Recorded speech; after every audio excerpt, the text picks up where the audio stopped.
Time पे इंतखाबात का ना होना, और जब इंतखाबात हो जाएं आपको क्या ज़रूरत पेश आई कि आपने एक अलग से ग्रुप बनाया? अस्सलाम वालेकुम नाजरीन, आपका मेज़बान बिलाल मुश्ताक BWJ TV के साथ आज आपकी खिदमत में हाजिर है। नाजरीन, आज हमारे साथ एक सियासी, समाजी और कारोबारी शख्सियत और यंग ताजिर ग्रुप के सदर मलिक बिजात महबूब अवान साहब मौजूद हैं, जिनसे हम आज के उनके यंग ताजिर ग्रुप के हवाले से और मुल्क के सियासी निज़ाम के हवाले से कुछ सवालात करेंगे। अस्सलाम वालेकुम सर। वालेकुम सलाम। सर, कैसे हैं आप? अल्हम्दुलिल्लाह बिलाल साहब, आप ठीक हैं? मैं बिल्कुल ठीक। सर, इस वक्त मुल्क का सियासी निज़ाम मुस्तहकम नज़र नहीं आता। जी बिल्कुल। इस बारे में आप क्या कहना चाहेंगे? बिलाल साहब, इसकी जो बड़ी वजह है वो हमारे मुल्क में टाइम पे इंतखाबात का ना होना, और जब इंतखाबात हो जाएं तो जो भी पार्टी मुंतखब हो के असम्बली में आती है, ईवान में बैठती है, तो उसके फ़ौरन बाद हमारे मुल्क की बाकी सियासी जमातें जो हैं वो सड़कों पर निकल आती हैं। चाहे PTI इक़्तिदार में आए, नून लीग आए, पीपल पार्टी आए या कोई और जमात आए, उसको अपने टाइम पे काम करने देना चाहिए ताकि वो कुछ डिलीवर कर सके। यहाँ पे मैंने जब से होश संभाला है, मैं यही देखता आ रहा हूँ कि एक जमात मुंतखब होकर ईवान में जाती है तो दूसरी जमातें जो हैं वो सड़कों पर आ जाती हैं। उससे क्या होता है, मुल्क जाम हो जाता है, और आज तक हमारे मुल्क में सियासी इस्तेकाम नहीं आ सका।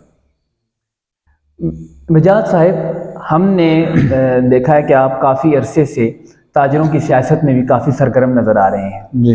और इसी हवाले से आपने यंग ताजिर ग्रुप के नाम से एक ग्रुप को तश्कील भी दिया है, जिसके आप सदर हैं। जी।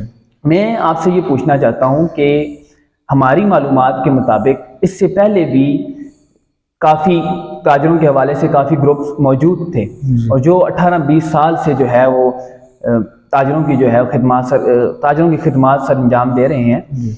आपको क्या ज़रूरत पेश आई कि आपने एक अलग से ग्रुप बनाया? देखें जी, बुनियादी तौर पर जो ज़िला हरीपुर में ताजरों की जो सियासत है वो एक यहाँ पर रजिस्टर्ड तंजीम है, आल ट्रेडर एसोसिएशन, जिसको ATA कहा जाता है। अच्छा। उसके यहाँ पे उसका जो क़याम हुआ वो आज से 20-22 साल पहले हुए, और मुख्तलिफ जो है वो ग्रुप्स उसमें इलेक्शन लड़ते रहे और मुंतखब होकर 2 साल का इसका टेन्योर होता है। लेकिन वो 2-3 ग्रुप थे जो 4-4 मरतबा, 3-3 मरतबा मुंतखब हुए, लेकिन मसाइल का हल जो है वो नहीं हुआ। हमें क्या ज़रूरत पेश आई कि एक अर्ली एज में ही हम उठ के जो है इस सियासत में आ जाएं, अपने कारोबार को छोड़ के।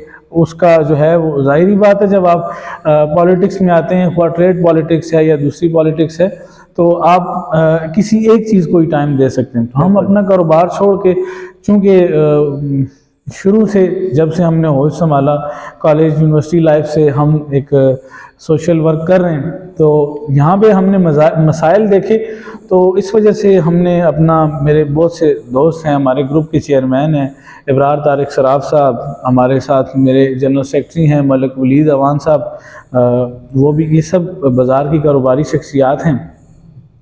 तो हमने जब देखा कि जो भी लोग या जितने भी ग्रुप यहाँ पे मुंतखब होते रहे हैं, लेकिन उन्होंने ताजरों के मसाइल उस तरह से हल नहीं किए जैसे होने चाहिए थे। चूँकि हम लोग खुद कारोबार कर रहे थे तो हमें ताजरों के मसाइल भी पता थे और उनका हल भी पता था। तो उस हवाले से हमने ये ग्रुप बनाया, और फिर हम जो है इसमें हमने बाकायदा इंतखाबात में हिस्सा लिया, लेकिन अनफॉर्चुनेटली वो इंतखाबात आज तक हो नहीं सके। अच्छा बिजात साहब, इस पर भी थोड़ी सी रोशनी डालें कि वो ताजरों के कौन से मसाइल थे, क्योंकि हमें उस तरह नज़र नहीं आते। कौन से मसाइल से, इन पर भी रोशनी डालें ताकि लोगों को पता चल सके जिनके लिए आपने ये ग्रुप। देखें जी, लिटरली जो ताजरों के मसाइल हैं वो क्या हैं? पार्किंग है, ताजरों को तहफ़्फ़ुज़ है, लोड शेडिंग, लाइट का आना जाना, मतलब लाइट नहीं होगी तो कारोबार बुरी तरह मुतासर होगा। ताजरों के कारोबार के लिए आपको वसी पार्किंग है, पार्किंग के मसाइल हैं, सीवरेज का निज़ाम है, बाज़ार को साफ़ सफाई का निज़ाम है, ये चंद चीज़ें हैं। इसके अलावा कोई लंबी चौड़ी यहाँ पे सियासत नहीं है। लेकिन इन मसाइल को समझने वाला और हल करने वाला वही हो सकता है जो ताजरों में से ही हो। ये जो बात मैंने की है ये आगे जाके इंशाल्लाह आपको क्लियर हो जाएगी कि ये मैंने क्यों कहा है कि इन मसाइल का हल वही जानता है जो ताजरों में से ही हो। अच्छा, मैंने एक और चीज़ देखी है कि आए रोज़ हमारे मेन बाज़ार में कोई ना कोई सियासी या मजहबी जमात जो है हड़ताल कर देती है या कहते हैं कि रैली निकाली जा रही है, तो उससे भी ताजरों को काफ़ी ज़्यादा नुकसान होता है। सर उस हवाले से मैं आपको बात करूं तो रिसेंटली जो बिजली के ज़ायद बिलों के ख़िलाफ़ जो एहतजाज होते रहे हैं उस पर हमें शटर डाउन कॉल की, हड़ताल की जो है वो कॉल दी गई, हमें दावत दी, हमें कहा जी कि आप बाज़ार बंद करवाएं। तो हम बाज़ार बंद करें ना करें, यहाँ पे मैंने दीगर अजला में देखा है मुल्क भर में जहाँ पे भी एहतजाज होता है तो वो मुल्क की मेन चौराहों पर होता है, मेन दफातर के सामने होता है। वाहिद ज़िला हरीपुर है जहाँ पे कोई भी एहतजाज के लिए आएगा वो मेन बाज़ार का रुख कर लेता है। एक तो हमारा बाज़ार एक कोने से स्टार्ट होता है, दूसरे कोने तक वो सीधा स्ट्रेट है। तो यहाँ पे कोई भी आता है एहतजाज के लिए तो वो एडवांटेज यही देखता है कि राह गुजर जो हैं, राहगीर जो हैं बाज़ार में, वो आपको चलते नज़र आते हैं और उनमें वो अपना क्राउड शो कर देते हैं। उसका नुकसान जो होता है वो हमने शटर डाउन जो है उसकी कॉल एक्सेप्ट उनकी नहीं की। अच्छा। उसकी मुखालफत की, हमने बाज़ार खोला, लेकिन वो खोलना बस वो खोल नहीं था। काम कारोबार के हवाले से मैं आपको बताऊं तो जिस दिन कोई रैली, कोई जलसा जुलूस होता है, बाज़ार को सुबह ट्रैफिक के लिए बंद कर दिया जाता है क्योंकि अहकामात होते हैं सीनियर अफसरान के, ट्रैफिक पुलिस को, कि जी रैली है, जुलूस है तो आपने बाज़ार क्लियर करना है। तो जब वो बाज़ार को क्लियर करने आते हैं तो वो सुबह से बाज़ार को चारों अतराफ से बंद कर देते हैं, किसी किस्म की ट्रैफिक बाज़ार में नहीं हो सकती। अब जाहिर बात है घरों की मोअज़्ज़िज़ माएँ बहनें जब आएंगी ख़रीदारी के लिए तो वो दूर कहीं गाड़ी पार्क करके तो नहीं चल के आ सकती, 100 मसाइल हैं। तो वो हर किसी की कोशिश होती है कि मेरी मुतलका शॉप तक अप्रोच हो और मैं वहीं से चीज़ लूँ और गाड़ी में बैठूँ और चला जाऊँ, गर्मी है, बारिश है, XYZ। तो वो जब बंद करते हैं बाज़ार तो उसका असर इतना बुरा हमारे कारोबार पे पड़ता है, कस्टमर बाज़ार में इन नहीं हो सकता। उससे फिर कस्टमर डाइवर्ट होकर हमारा कोई पिंडी जाता है, कोई टेक्सला जा रहा है, कोई GT रोड पे जा रहा है। और जब जुलूस आ रहा होता है तो वो नारेबाजियाँ और हड़लबाजियाँ जो होती हैं उससे माएँ बहनें बच्चों को ले, इवन के कस्टमर हम डील कर रहे होते हैं शॉप में, वहाँ से जुलूस की आवाज़ आती है, चीज़ छोड़ के कस्टमर उठ जाता है कि चलो चलो नहीं। इससे तो ताजरों के साथ साथ कस्टमर्स यानी आम लोगों को भी मुश्किलात का सामना करना पड़ता है। मतलब हमारे पास जो भी लोग बैठे हुए होते हैं वो इसको अच्छा नहीं कहते कि ये क्या ड्रामा इन्होंने बनाया हुआ है, मतलब इनका इख्तियार कुछ नहीं है। वो यकीन करें आप अपनी वो पसंद की हुई चीज़ छोड़ के बच्चे को लिया, बस जुलूस आ रहा है, हम जाते हैं, कल आएंगे, परसों आएंगे, मतलब वो लोग निकल जाते हैं। तो वो पूरा दिन हमारा समझें कि हड़ताल ही होती है। अच्छा सर, तकरीबन 2 साल होने को हैं और ताजरों के इंतखाबात हमें नज़र नहीं आ रहे, नहीं हुए, इसकी क्या वजह है? इसकी जो वजह है जी, हमारे जो मद्दे मुकाबिल 2 ग्रुप्स थे, यंग ताजर ग्रुप के मद्दे मुकाबिल 2 ग्रुप थे, ताजर तफज़ ग्रुप और ताजर दोस्त। उन दोनों ग्रुपों के जो सदूर हैं मैं आपको थोड़ी सी इसकी वजाहत करूँगा।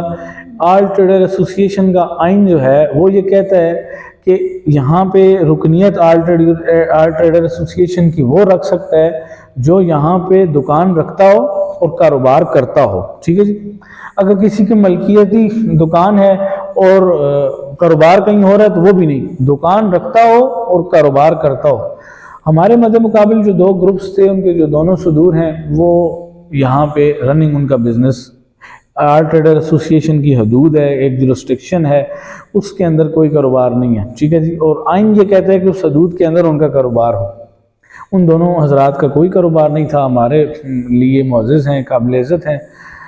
तो हमने जो एक स्केड्यूल जारी होता है इलेक्शन का शेड्यूल, तो उसमें एतराज़ात का टाइम होता है, हमने उन पे एतराज़ लगाए, बाकायदा से इलेक्शन कमीशन इसका मुकर्रर किया जाता है। इलेक्शन कमीशन को हमने एतराज़ दिए कि ये जो हमारे मद्दे मुकाबिल दोनों ग्रुप हैं इनके सदूर जो हैं वो ऑल ट्रेडर एसोसिएशन की जुरिस्डिक्शन में उनका कोई कारोबार नहीं है। तो आपकी जो मतलब कानूनी हैसियत इनकी बनती है आप वो मामला करें। उन्होंने अपनी स्क्रूटनी की है, बाकायदा 5 बंदों का पैनल था ये इसका इलेक्शन कमीशन का, स्क्रूटनी उन्होंने की और उन्होंने दोनों को गैर ताजर पाया। मतलब जो जहाँ पे उन्होंने वोट्स लिखवाई थी वो किसी और की शॉप थी। अच्छा। किसी तलकदार की शॉप पे अपनी वोट लिखवाते हैं, 2-4 महीने पहले इलेक्शन लड़के, चूँकि डायरेक्ट आपकी अप्रोच कमिश्नर हज़ारा, DIG हज़ारा, DC, DPO, IG, मतलब जाहिर बात है आप शहर को जो है लीड कर रहे होते हैं। ऐसे महसूस होता है कि एक शख्स ताजर है ही नहीं और ताजर के हकूक़ की बात। हाँ जी, ऐसा ही है। वो उन्होंने जो है इलेक्शन कमीशन ने दोनों शख्सियात की जो है वोट को मनसूख कर दिया। वोट को मनसूख किया, उस दौरान आइन ये कहता है 2 दिन का टाइम होता है शेड्यूल में कि 2 दिन के अंदर अगर वो अपने ग्रुप में से किसी और को सदर की जगह ले आते हैं तो वो इलेक्शन कंटेस्ट कर सकते हैं। नहीं, 2 दिन के अंदर अगर वो ऐसा नहीं करते तो इसका ITA का आइन है, अगर सदर या जनरल सेक्रेटरी कोई भी डिस्क्वालीफाई होता है तो पूरा ग्रुप डिसॉल्व हो जाएगा। अच्छा।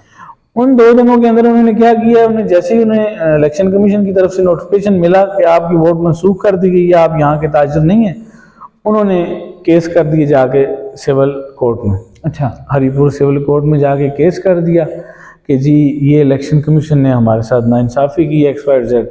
तो उसके बाद फिर वो केस सिविल कोर्ट में गया, फिर लेबर कोर्ट में गया, अब जो है हाई कोर्ट में है, केस चल रहा है, 2 साल हो गए और नेक्स्ट डेट उसकी 4 अक्टूबर 2023। अच्छा, 4 अक्टूबर 2023। लेकिन हमारा कुछ अदालती निज़ाम भी ऐसा ही है कि यहाँ पर इतनी जल्दी फैसला बस 2 साल होने को हैं लेकिन कोई भी मामला मुश्किल ही है। अच्छा सर, अगर इंतखाबात हो जाते हैं तो आपको क्या लगता है कि यंग ताजर ग्रुप की कामयाबी के कितने चांस जीतने के हैं? देखें, ये तो कबल अज़ वक्त होगा, ये तो कोई भी नहीं बता सकता, लेकिन अल्हम्दुलिल्लाह हम मतलब ताजर हैं और सब जानते हैं हमारे जिन पे एलिगेशन लगा है। आप बाज़ार में जाएं, उनका नाम लें, पूछें उनकी शॉप किधर है, लोग सोचने पे मजबूर हो जाते हैं कि उनकी शॉप किधर है, फिर सोच के कहते हैं जी उनकी तो शॉप ही कोई नहीं है।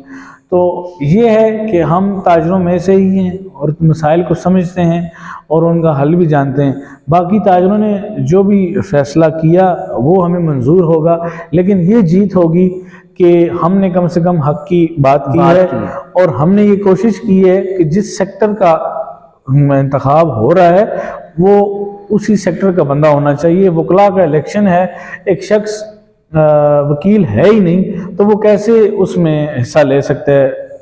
ठीक है जी, बिल्कुल। तो यहाँ पे भी सेम यही मामला है। सर, आप हमारे चैनल से तमाम लोगों को क्या पैगाम पहुँचाना चाहेंगे? मैं आपका शुक्रिया भी अदा करूँगा कि आपने मुझ नाचीज़ को यहाँ पे दावत दी और लोगों तक जो है वो मेरे ख्यालात पहुँचाए। मैं आपके चैनल के प्लेटफॉर्म से लोगों को ये मैसेज दूंगा कि मुल्क की हालात जो हैं वो शदीद ख़राब हैं, जितना हो सके एक दूसरे के साथ तावन किया जाए, क्योंकि हम एक दूसरे के साथ तावन नहीं करेंगे तो ये सियासी जमातें किसी को कुछ भी नहीं देने वाली। और आप लोग जो हैं एक अपने घर को हमेशा देखें। मैं देखता हूँ कि ये सियासी रैलियों, जलसों, जुलूसों में हमेशा गरीब जो है उसकी तज़लील होती है, उसकी इंसल्ट होती है, गरीब मारा जाता है, गरीब अपाइज होता है, उसके बच्चे रुलते हैं। बाकी इन लीडरों को कोई फ़र्क नहीं पड़ना, इन्होंने जीतना है, इनका जो मिशन है, जो मफाद है वो सिर्फ कुर्सी है, ये कुर्सी की जंग है। अगर हमारे मुल्क में कुर्सी की जंग ना हो तो आज हमारे मुल्क में जो है वो एक इस्तेकाम आया हुआ हो। मैंने एक जगह पढ़ा है कि अगर हुक्मरान अहल हों तो वो सहरा को भी दुबई बना देते हैं, और अगर हुक्मरान ना अहल हों तो वो मादनियात से भरा हुआ मुल्क पाकिस्तान, ठीक है जी, उसको भी वीरान कर देते हैं। तो इन सियासियों के पीछे ना भागें, अपने कल को देखें, अपने मुस्तकबिल को देखें, अपने बच्चों को देखें। तो इन सियासियों के पीछे भागना बस ये लोग छोड़ दें। जितने भी मेरे देखने वाले हैं, आपके देखने वाले, यही गुजारिश करूँगा। बहुत शुक्रिया सर, आपका बहुत बहुत शुक्रिया, आपने अपना कीमती वक्त हमें दिया। नाजरीन, ये थे मलिक वजाहत महबूब अवान साहब, जिन्होंने ताजरों के मसाइल से हमें आगाह किया। नाजरीन, अगर आपको हमारी वीडियो पसंद आ रही हैं तो हमारे YouTube चैनल को सब्सक्राइब करें, हमारे Facebook पेज को फॉलो करें, लाइक करें, शेयर करें। बहुत शुक्रिया।